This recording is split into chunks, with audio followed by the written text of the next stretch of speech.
For this opening night of the school year, I normally share with you a set of slides with 3 points outlining the challenge and opportunities. Okay, I'll admit it's usually 6 or 7 or 8 points, and it goes on for a while. But tonight, instead of that, I just want to tell you a story. I don't want to lose you along the long trail of this story, so hang in there with me if it gets a little tedious, but this story has to be told in detail in order to see God's miraculous hand in the building of this university. Over the past 5 years, a story unfolded that none of us could have planned. But with the advantage of hindsight, you'll be shocked to see how far we've come in such a short period of time. For those of you who lived through certain parts of this saga, you'll appreciate seeing in context of God's grand design. And because we've grown so much as a university, about half of you came to Belhaven since this story began in 2011. So you need to know the significance of how all this came about. Most importantly, I want to share with you this narrative as a testimony that we can count on the promises found in our verse of the year. Unless the Lord builds the house, those who build it labor in vain. Unless the Lord guards the city, the guard keeps watch in vain. If you'll look back with me at the past 5 years, your faith will be strengthened as this story confirms without a question. It's the Lord who is building the house of Belhaven University. And every day we can work in confidence that through our efforts and our sacrifices and our struggles and our challenges, we are not laboring in vain. But while wonderful to celebrate as we look back, the real reason I'm telling you this story tonight is not to just climb to a new height of all that God has built during these 5 years, but instead, from that elevated view, we can best look ahead with confidence to our future. In a nutshell, here's the only point of what God has guided me to share with you tonight. Our verse of the year doesn't only promise it's God who is building Belhaven University, but it equally promises that God is guarding Belhaven University. And right now, we need guarding like never before because the future of higher education in America is at an unprecedented level of vulnerability. So tonight, I know that you'll enjoy seeing the miraculous, unprecedented, and practical nature of how God works as our builder. But as you hear this story, most importantly, rest in absolute assurance that even in incredibly uncertain times for Christian and small college higher education, the Lord will just as purposely guard the city we call Belhaven University. Now, this story begins on a Friday, November 4th, 2011, nearly 5 years ago. When a structural engineer asked for a meeting immediately, that's never to bring good news. It was late in the afternoon on that Friday when a fairly unemotional engineer came to my office to present a report recommending that we evacuate Fitzhugh Hall as soon as possible. Now, I've worked with enough engineers through the years to know that with engineers, often their first priority is protecting their liability by applying the most conservative solution to every problem. And so they convince clients to spend hundreds of thousands of dollars on problems that, if pushed hard for probabilities, they admit their doomsday scenarios are based on a sequence of factors that are likely to never actually happen. So my initial response was to thank him for his work, promise to study his graphs showing millimeters of movements in the various halls of Fitzhugh. With that response, the slightest bit of tension showed on his face, and he more strongly recommended that we evacuate the building as soon as possible. I could tell he meant business, so I explained. The campus was jam-packed. We had a record enrollment that year. We had a record number of employees that fall in 2011. We didn't have a single square inch to put anybody in a different office anywhere. We were filled. So I suggested maybe by the end of the academic year, we could look at clearing out a few of the worst rooms in Fitzhugh if he really felt it was that serious.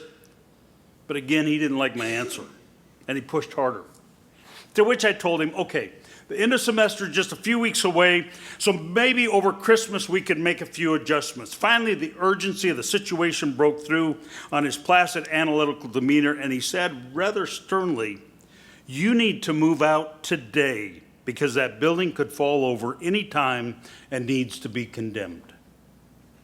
That was a terrible moment. Because in an instant, it seemed like all the momentum we had worked so hard to build was going to crumble right in front of our eyes. Just 2 weeks before, we'd had a memorable celebration of the 100th anniversary of the opening of Fitzhugh and Preston Halls. At that century anniversary chapel, we told the story of the fire that burned the middle section that are now 2 buildings and how our 2 pillars by the fountain represent that original portico. Those pillars remind us of God's provision through tough times, but it didn't seem like God was providing on that day in November 5 years ago. In fact, it felt like he was tying one hand behind our back because I knew what an empty historical building would do to this campus. To me, the news from this engineer was absolutely overwhelming because unfortunately, I'd lived through that scenario before. When I became president of Sterling College in 1989, I inherited a campus that closed their old main iconic building just a few days before I was elected. In an overreaction to an ultra-conservative engineer's recommendation, an inexperienced interim president rushed to close the building in an attempt to detract from the tensions he had with the faculty. And although subsequent engineer reports showed that the building didn't need to be closed, once you condemn a building, it's pretty hard to convince anybody to go back in there. So that empty building became an overbearing weight that dominated everything we attempted to do during my 6 years at Sterling. That old building stayed closed for 14 years on their campus. And through that entire time, attempting to rebuild the uninhabited structure remained their primary focus, weighing down the tenure of 5 presidents that turned over during the years the condemned building was closed. So 5 years ago, sitting on this campus in Preston Hall, I could almost see the future as I imagined our campus with an empty historical Fitzhugh Hall built, sitting in the middle of our campus for a decade ahead. I could see in my mind's eyes it surrounded by a fence that alerted visitors to danger, and most importantly, bringing us to a grinding halt of everything else we were trying to do. Everything that was on our to-do list that morning dropped off the page at the end of the day as Fitzhugh became the overwhelming problem. My mind raced that afternoon as I thought how we'd have to explain to every prospective student how this closed building was really not a big deal, and we'll rebuild it as soon as we get the money. But who wants to come to a school that can't even keep open their old main building? I thought of the millions of dollars we would need to raise to replace current space, which is the toughest money to generate. I wondered how many board meetings would be dominated by trying to find a way to reopen Fitzhugh. I wondered how many discussions on this campus on all kinds of topics would begin with the phrase, well, when we're able to rebuild Fitzhugh, then we'll do whatever. I thought of how probably every other priority we had in our hopes and dreams would be put on hold until we figured out what to do with Fitzhugh, and it was likely to sit there unattended for years. That day was one of my two lowest in all my years at Belhaven. The other being 97, when Sachs visitors pulled me off into a room alone just before our exit interview to tell me they would put us on public probation if we didn't get things turned around dramatically within 12 months. Something I did not tell anyone except the board chair and Dan Fredericks until 6 years later when we were safely out of danger. So that afternoon 5 years ago hit me like a shattering blow without hope. God was already working far ahead of what I could see out my window that day. And that day unexpectedly launched us on a long, winding, and complex journey of 5 years of constant building that has moved Belhaven University to a whole new level. It was very late that Friday afternoon when the engineer left my office. And so it was the next day at the football game. I gathered David Popfin and Scott Little and Wayne Green and Kevin Russell and a few others. And while our football team was beating Cumberland, we ignored the game and we made a plan to move out of the building first thing on Monday morning. But we didn't have any place to move everybody. We really were jam-packed all across the campus, and now we needed to relocate 93 people in 1 week. Unless the Lord builds a house, those who build it labor in vain. Well, the story from that point on was really a whirlwind of God building this house. We started moving and adjusting and doubling up spaces, and in the end, we found home for everybody who had to move out of Fitzhugh. It was a genuine loaves and fish moment because a year before we were just totally jam-packed. But that Monday morning when we started moving out here, I went down the street and went to the regional CEO of the Red Cross down at the corner at the building between our alumni house and the Center for the Arts. Now, through the years, I had approached the Red Cross about selling their building several times, and they'd always said no. Didn't even want to talk about it. But that day, there was a new director in the office that I hadn't met. And after welcoming her to her job and finding out she'd only been there a few months, I asked her, I said, now, the Red Cross, you're in the business of helping people in distress, right? And Red Cross, you take extraordinary measures to help those who've lost their homes to tragedy, right? I said, well, we just tragically lost our home, and so we want to buy yours. We talked about our needs, and we talked about the direction of the Red Cross, and then she told me this. She said, if you had come last week, I would have told you no. But on Friday last week, we received a real estate analysis study that recommends we sell this building and move. And since you're the first one here, I guess you get to be the buyer. That was great news for our future. But we didn't have any money. None. But a new board member, Forrest Berry, and his incredible wife, Amy, who was once our bookstore manager back in the old days of the old Student Center, Amy, you remember, made a remarkable $750,000 gift to purchase and to renovate what we now call Wilson Hall. So we had hope for new space coming, but we knew it'd taken nearly a year to purchase it, to renovate it, and so we had to hang on tight for a while. Well, Fitzhugh Hall, excuse me, I do have a picture of the new Wilson Hall, there we go. Fitzhugh Hall needed to be condemned because it had one wall bowing out that would collapse, bringing down part of the building on top of it. And through investigating, we discovered the problem came from a water leak we'd had in the building 6 months before that. It seems that 100 years ago, when they built Fitzhugh Hall, they constructed it on a foundation of packed sand rather than the enormous foundations like we build today. And as long as it wasn't touched for 100 years, it worked pretty well. But when the water eroded the sand, the building began to lean. And Virginia Henderson, our vice president for finance, in that moment suggested we submit an insurance claim and see if we can get the insurance company to help us. And we all thought she was crazy to think an insurance company is going to pay a claim on a 100-year-old building with a foundation problem. What 100-year-old building doesn't have foundation problems? But they did, and they agreed to give us a pretty good chunk of money. Well, during the Christmas holiday, just a few weeks later, I was on campus and I was thinking and I was praying about Fitzhugh, and the idea flashed, I wonder if we could rebuild it for science. And I dug out the plans that we had for a very short-lived science campaign that was abandoned in 2005 when Hurricane Katrina hit. And that proposed building from that time before was somewhat the size of our 100-year-old building.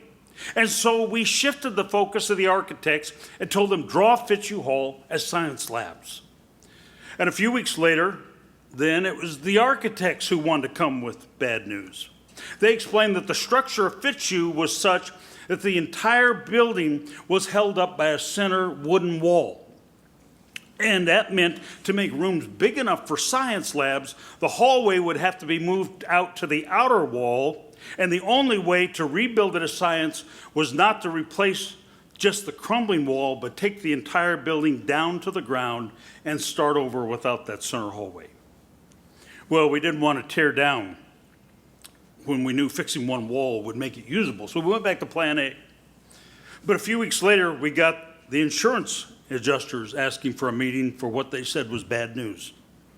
They came in to give us their final check, but did an inspection first, and they said when they first inspected in December until February, the other exterior wall had moved so dramatically, they determined there was no way to restore any of the building, and the entire wing had to come down.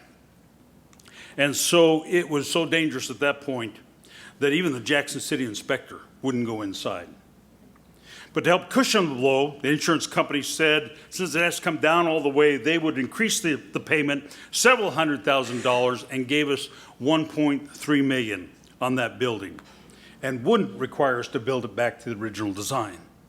Well, God was building the house again, because now we could build a science building since we didn't have to worry about the domineering center hall, and we could reconstruct it from steel this time. And although most people don't notice because of the way it's designed, it's even a much bigger footprint in order to accommodate what we needed for science. So all that was great, but we didn't have much money, and we had a desperate need. Now, the original projection of the emergency fundraising for Fitzhugh was to rebuild it at $3.4 million, which grew to $4.5 million when the second wall failed, which finally grew to $6.6 million when designed for science, and the final all-in price with equipment was just over $7 million, which included us rebuilding all of the AC and heating for Preston and Helen White, because it was all attached to the mechanicals of Fitzhugh, and all three buildings were built off the same. So we put that insurance money together with some gifts from some friends and alumni, and with record low interest rates available, we were able to refinance our capital debt and borrow several million dollars for construction. Our board finance chair, Alan Walters, orchestrated a series of financial partnerships and interest rate swaps that allowed us to absorb debt for Fitzhugh without annual payments were that much more than what we'd been paying already before we took on the extra borrowing.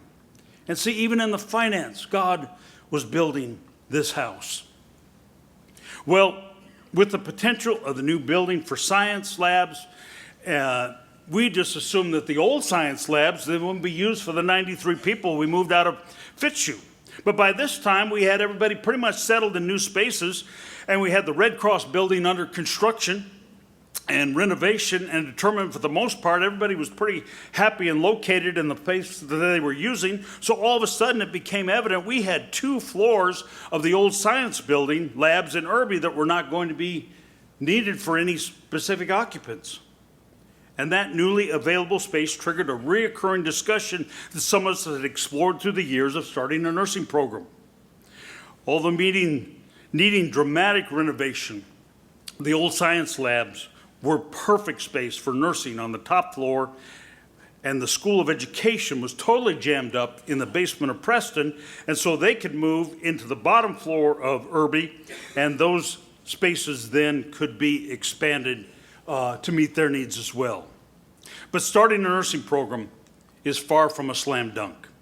It was expensive, and beyond that, through the years, we'd had significant pushback from Ole Miss anytime we raised the discussion of partnership with them in nursing because of the University Medical Center across the street.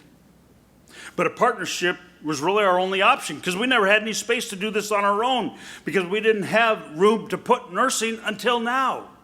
And so we decided to go it alone. And Dan Fredericks and his team quickly built a strong academic plan. And during that process of considering nursing, we discovered it was the only academic program that had to be approved by the IHL, which is the state board that approves the public universities. And so we had to go to them. But to get their approval, we not only had to pass their academic standards, but we had to get past a tremendous political influence that Ole Miss would have in keeping us from creating competition right down the street. It was a high barrier because the politics of the public universities were such that even Mississippi State has been blocked from starting nursing because Ole Miss, Southern, the W, and Delta State don't want the competition. So off we headed to IHL to see the director of state nursing. We laid out our case, we outlined the plan, and she and her team methodically walked us through the long process ahead if we wanted to begin a nursing program, the first new one in Mississippi in many years. And as always, Dan started probing for ways to find how we could speed the process. They thought it would be impossible for us to put it together in the compressed time frame that Dan was outlining for them, but we quietly smiled and knew that Belhaven was unlike other schools they'd worked with, and we'll find a way to get it done. But there was still the political issue. That was the elephant in the room that nobody talked about. But it could scuttle the entire plan. Well, as we left the meeting and headed back toward the elevator. The IHL headquarters, the higher education commissioner, saw me, and he asked me to step into his office for a minute. I'd hosted him on lunch on our campus about a year earlier and wanted him to better understand Belhaven. And he told me that he heard we were in the offices wanting to explore nursing and how much he believed Jackson needed more nursing education. And I took the moment to share with him our concern about the politics, and in response, he told me straight out. He said, "Make sure you come to us with a quality program, and I promise you, Ole Miss will not block this." And it passed, and he left for a new job as the president of the University of Nebraska just a few weeks after we were approved. So the door was open. But starting nursing is terribly expensive. We didn't have any money, and we didn't know where to look. Well, for a number of years, we'd raised some annual grants of $20,000 or so from the Heron Foundation, and many years back, they gave us $400,000 to start up our new Master of Education degree. So we invited the head of that foundation to come have lunch with us and talk about a vision for nursing. He listened very carefully, he asked a lot of good questions, and at the end of the meal, he said something I don't think I've ever had a foundation executive request before. He said very directly, he said, "This is important for Mississippi, so ask the foundation for however much you need." And we did. We asked them for the entire $920,000 that we needed for the first 3-year shortfall. And a number of weeks later, when that foundation executive called me to tell me our proposal was funded in full, I shared with him something I hadn't told him during that initial meeting. I told him, we didn't have a backup plan. If you didn't fund this, we were probably dead for nursing. But God was building this house. So from starting in a temporary office alone, Barbara Johnson, along with Dan Fredericks, Dennis Watts, and Lee Ginkel, did what nobody thought was possible to build a nursing program that sailed through the accrediting review analysis this past spring without one single recommendation for change. Fitzhugh was going up. New science labs. Nursing hall was being renovated for education and nursing. Wilson Hall was being opened for sports administration, coach's office. But we had another huge problem.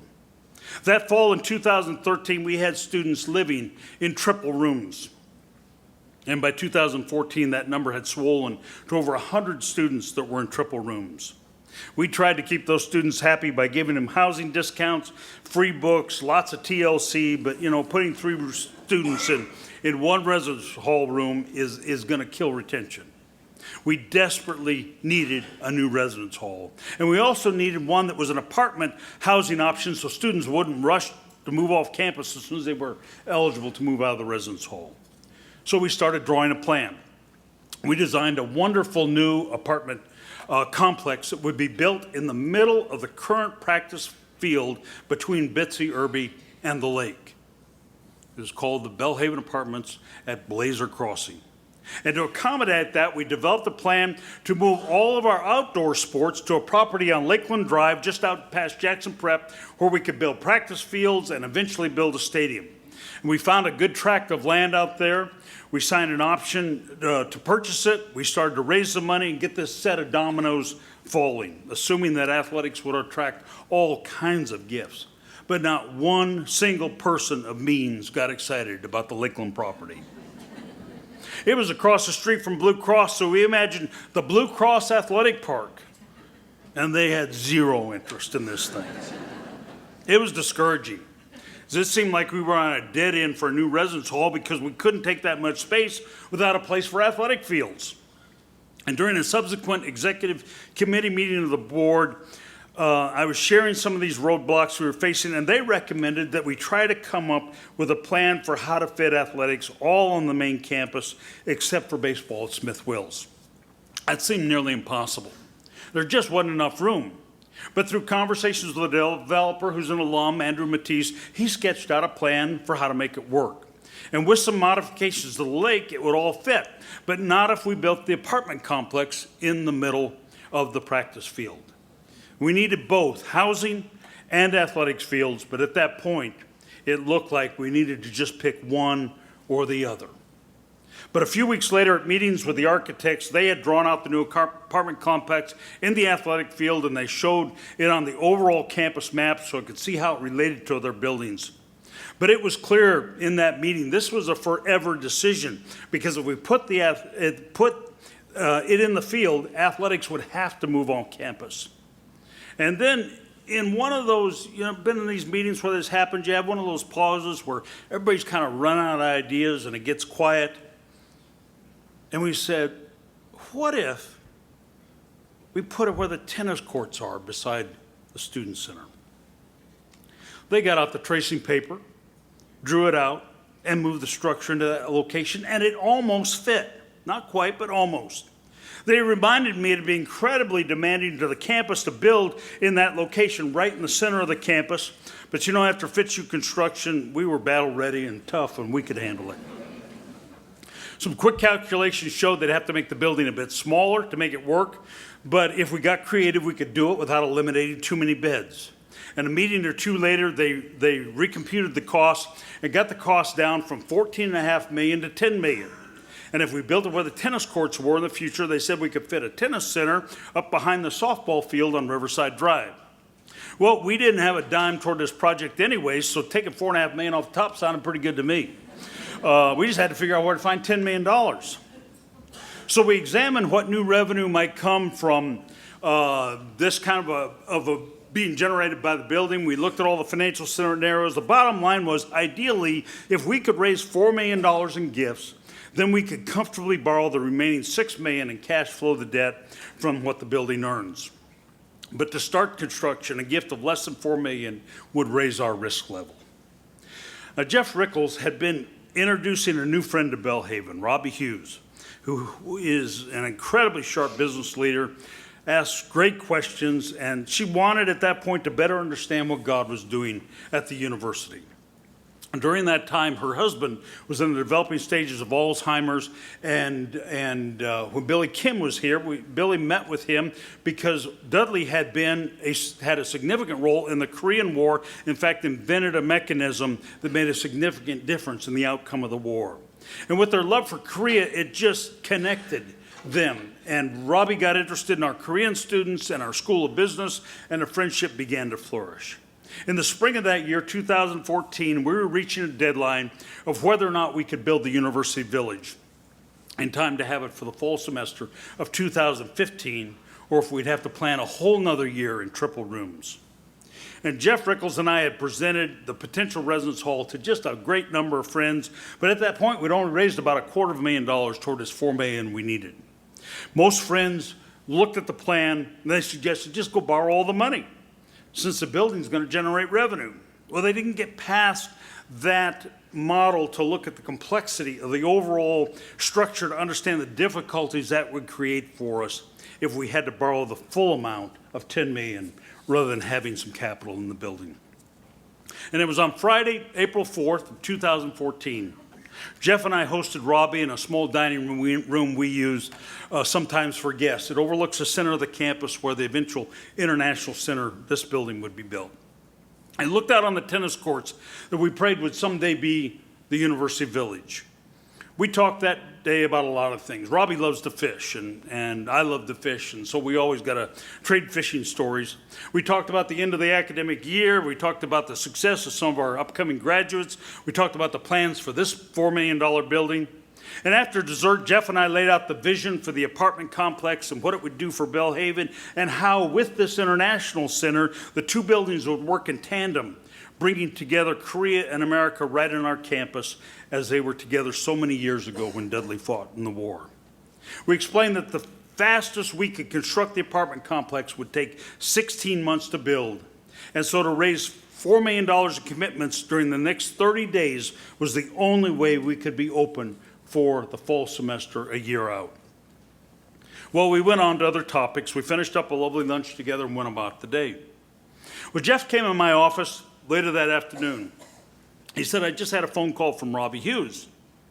He told me, she said, did Roger just ask me for $4 million? And Jeff said, well, I don't think he was asking you in a way that would put pressure on you, but yes, that's how much we need if we're going to build. And it was 10 days later, I got a phone call as I was walking from the parking garage to the architect's office. It was Jeff Rickles, who was away on a motorcycle trip, and he had stopped at the top of a mountain to take in the view, and he said, my phone just rang, and it was Robbie Hughes. He said, you will not believe this, but for the University Village, Robbie is going to send a check for $1 million next month. I was thrilled. I started to tell Jeff how great that was. He said, wait. He said, there's more. He said, then the next year, she's going to give us another $1 million. And the following year, another $1 million. And the year after that, another $1 million for a total of $4 million. Now, I always try to stay dignified in public. But that day, the emotion of that moment made me sit down on the floor of that hallway in my double-breasted suit, and I couldn't believe what I was hearing, because God was building this house again. I immediately called Robbie.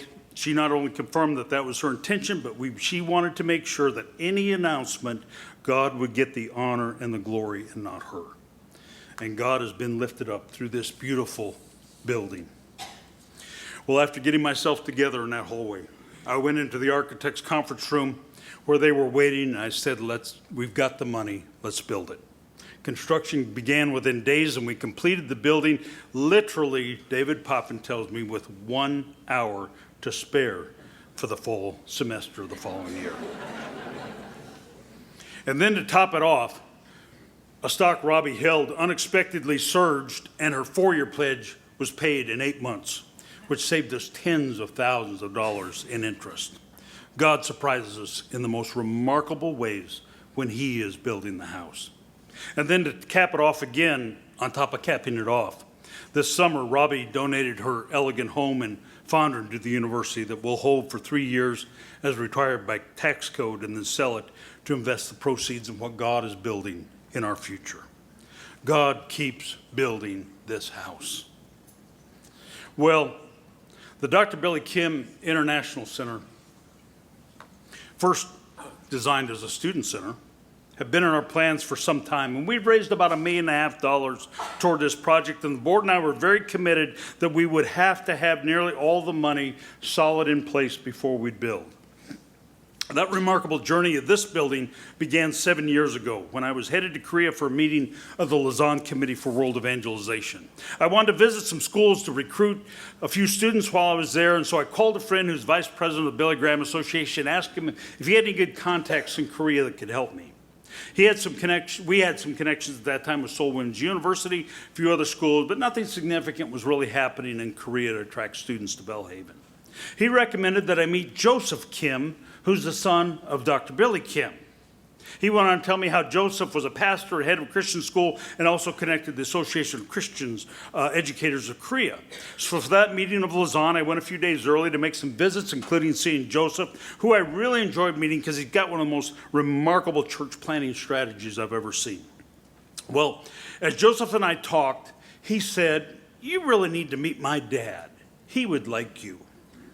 And the next day, I found myself in the office of Dr. Billy Kim, president of the Far East Broadcasting Company, and a friendship started that day that eventually led to this unique connection with Belhaven University and this building named in his honor. It was several years later, after many discussions, many trips to Korea, cups of tea, hosting a variety of Korean friends at Belhaven, that Dr. Kim agreed to this building. And I really believe it was his humility about having a building named after him, as much as the task of raising the millions of dollars, that made it a very deliberate decision. But again, we see that God was building far in advance, because it's important for you to know, without Cliff McCardle, and Cliff just flew in from Korea just today, I believe, or last night, who's here tonight, without Cliff McCardle being here as our Director of International Relations, this building wouldn't have happened. I met Cliff 6 years ago in Korea when he was working full-time with Dr. Billy Kim and traveling back and forth to Korea from Los Angeles. He was greatly trusted by Dr. Kim and knew personally all the major donors to FEBC. He understood the uniqueness of working with the Korean culture. And in the year or so after I met Cliff, he needed to finish up working with Dr. Kim because of the constant travel back and forth to Korea. He just couldn't keep it up. So he resigned from that and he moved to Birmingham, Alabama to be vice president of a Bible college. Well, long story short, in that institution where Cliff moved to was facing some overwhelming challenges. And so he called me one day and asked if he could come over and have lunch and get some advice on how to help the school. So we met, and he laid out the problems, and they were beyond overwhelming. And after trying all kinds of suggestions, I finally said, Cliff, we need some experienced help here in fundraising. Why don't you just come here to Belhaven instead and work with us? And his coming here was just what we needed to make this building campaign in Korea successful with Billy's friends there and in North America, because they all knew and trusted Cliff. You see, Korean and North American friends of Billy Kim gave millions for this building. These are folks who would not normally give to Belhaven, but made generous gifts in honor of Dr. Kim. God has even been building this house through people from around the world who didn't even know Belhaven University. Well, with this wonderful new International Center under construction, I assume this wild ride of building was over and we could take a long rest. And David Poffin and Wayne Green wanted it the most. But not yet, because God was still building the house. Nearly 3 years ago, when Scott Little first proposed the idea of considering changing our athletic affiliation from NAI to NCAA Division III, Scott laid out a strong case for how in many ways we were trying to operate our athletics with the qualities of a non-scholarship division, while at the same time competing in a league that had experienced dramatically expanding arms race and athletic scholarships. The story of that decision take the rest of the night to detail, and I've talked to you about in other places, so I won't. But to attract student athletes without offering any athletic scholarships, which is where we are now, puts the focus on the quality of the coaching and the quality of facilities. And for football and soccer players, Newell Field wouldn't even be acceptable. Let me get up to the right slide. There we go. Newell Field wouldn't even be acceptable for most junior high players in Texas. Now, when Hal Mummy became our head coach, one day he walked me out to the Belhaven Bowl, and he outlined how it would be a great stadium for football and soccer. I politely smiled and I nodded to be supportive, and I was thinking all the time, that's not only impractical to build, that's way beyond anything we could do financially. But the idea lingered, and it got talked around some, until the discussion shifted to what if? And the next thing, we were starting to sketch out another plan without a dime behind it, which seems to be how we start most of our projects around here. Well, a couple of years before that, we presented to the Board of Trustees this plan to start a track program. And that included, in the pro forma, part of that plan was to build a track which would cost $350,000 to store out on that Lakeland Drive property I talked to you about earlier. And during a break in that board meeting, a new board member, David Rich, I think it was his very first meeting, told me that he and his wife would like to pledge some money to pay for that track. And so we started talking about, when this idea came up about the bowl as a stadium, could we build a track in there? Well, it wouldn't fit there, but it would work in the lower field if the lake was somewhat smaller size, kind of the smaller size we looked at when we looked at putting the apartment complex there. And so that idea simmered for a while, and the dream started to move to action. Well, after all we'd done, trying to think of a new way to gather some financial help, we looked at all kinds of wild plans to raise the money. I thought a crowdfunding structure of giveaways at all different levels of donations.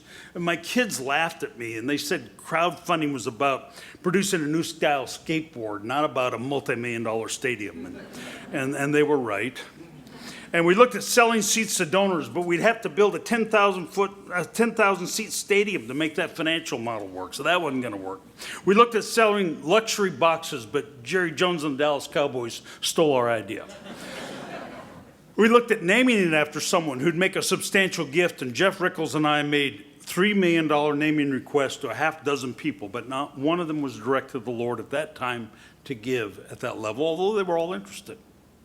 Well, about a year ago, Christmas Eve, Jeff got a call from a brand new friend of Belhaven who wanted to give a large gift as long as it could remain anonymous.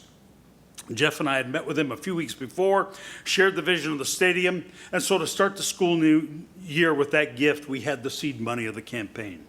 And then our vice chair of the board, Jimmy Hood, made some wonderfully generous commitments for the project, and we started to gain ground. But then it just kind of held there for the following 11 months all of last year. It's only a few little gifts here and there. Then during the end of the year, we got several gifts committed, and by January, we felt like we had some momentum going, and so we called a meeting of the development committee of the board to ask for their help in raising 17 gifts of $50,000 each. And if we could raise the $850,000 those gifts would generate, then we could start phase one of this project, which was constructing everything except the building that supports the stadium and the video scoreboard. Well, the evening before that meeting, I shared this plan with someone who doesn't know one thing in the world about sports, zero, but loves what God is doing in the lives of our student athletes. And without even asking, we had the first of those $50,000 gifts. The next morning on the way to the meeting, I called our contractor to check out some things, told him about the fundraising plan, and he said, I'd like to be one of those 17 donors. And then at the meeting that afternoon, Jim Bateman and Nancy Bateman of our board, who has a company that installs artificial turf, including he's doing ours without one dime of profit, said they'd like to be one of those 17. And it continued to take off from there. And although not easy, by the time we got to the board meeting in the spring, we had 14 of those 17 gifts. But like nearly all of our projects, we were at a moment that if we didn't make the decision to start construction right then, we wouldn't have it in time for the season. But the board voted unanimously to go ahead on faith. Some other gifts have been committed since we started construction, although the endless rain has delayed us pretty dramatically from where we were headed. We are going to have the first game there on Family Weekend, October 1, and then the track and lower field work will happen after that. And to top it off, C Spire is making a 10-year marketing investment that will help us to install a beautiful $400,000 video display board so we can see every touchdown and every goal in high definition instant replay. And Hal every punt. And that's an inside joke. Unfortunately, when we started the excavation down there and started the bowl, the amount of clay was much worse than we expected, and the cost of reclaiming the portion of the lake got a lot more expensive. You know, this will probably be the nicest small college stadium in America, but those changes drove the cost significantly higher than planned. But we had been holding back $540,000 in capital funds in case there was a problem with the Korean fundraising for this building. And since that wasn't needed, we have money to make up a large portion of those additional costs. And no, I have no idea in the world where the $1.5 million will come from to finish that project of the building that needs to be built. But the Lord keeps building this house in ways that would cause sleepless nights if we were not confident it was God who was doing the building. Well, it's been a remarkable 5-year journey. But if you need further proof that it's God who's building, remember that over the past 5 years, while all this was going on, we were also doing extensive work to the residence halls. We rebuilt the 100-year-old foundation of Preston Hall. We renovated first and second floor Preston. We added parking lots. We renovated Cleveland Hall. We built the quiet place under the tree. We built the outdoor classroom right out this back of this building. We repurposed the space on the second floor of the student center. We rebuilt many things following the hailstorm that required millions of dollars in repairs that were covered by insurance. In fact, over the last 20 years, we've either built new, bought and refurbished, or refinished nearly every square inch on this campus to some level, except Preston third floor, and hopefully that's on the schedule for next summer. And I hear you. And I have pledge cards. But even all that's not the full story of God as our builder. During this same 5-year period, While the campus construction was going on, God was building all kinds of significant programs and functions across Belhaven University, and there's a remarkable story behind every one of these that take a week to recount to you. But with the help of the Lord, this is what we also built during the same 5-year time frame. We built a school of nursing, including an RN to BSN. We built our sciences to a completely new level, including building a non-science major general core curriculum that was recognized by the White House.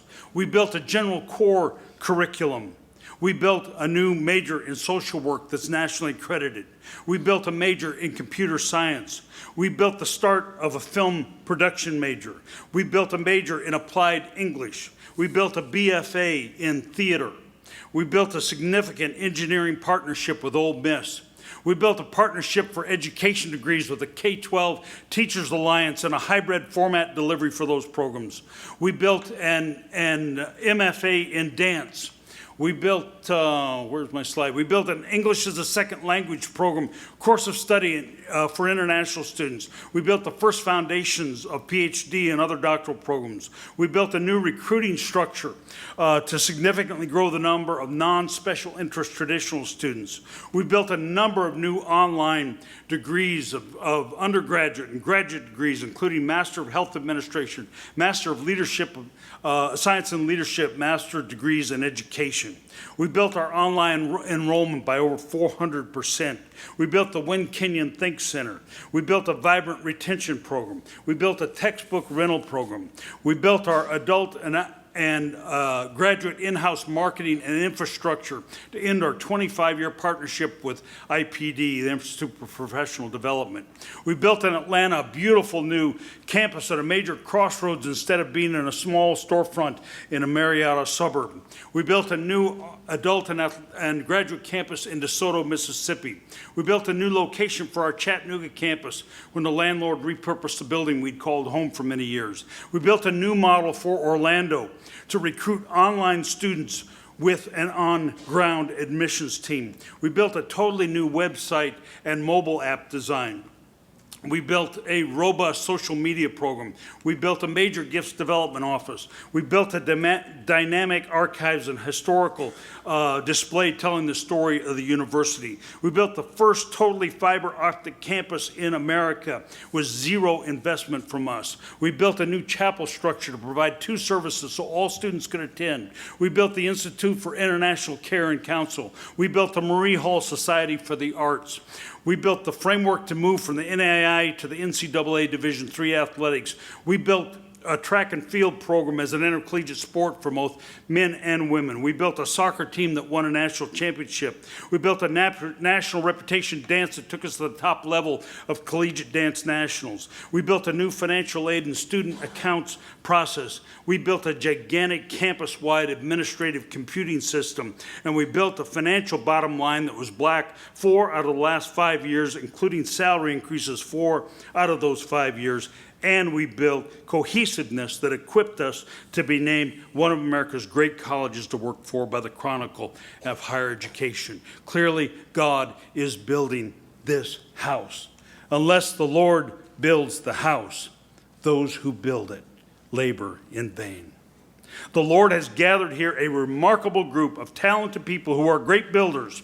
And we need to use all of our gifts to build this university, but never forget this house only gets built because God is building it, and if He's not, everything we do is in vain.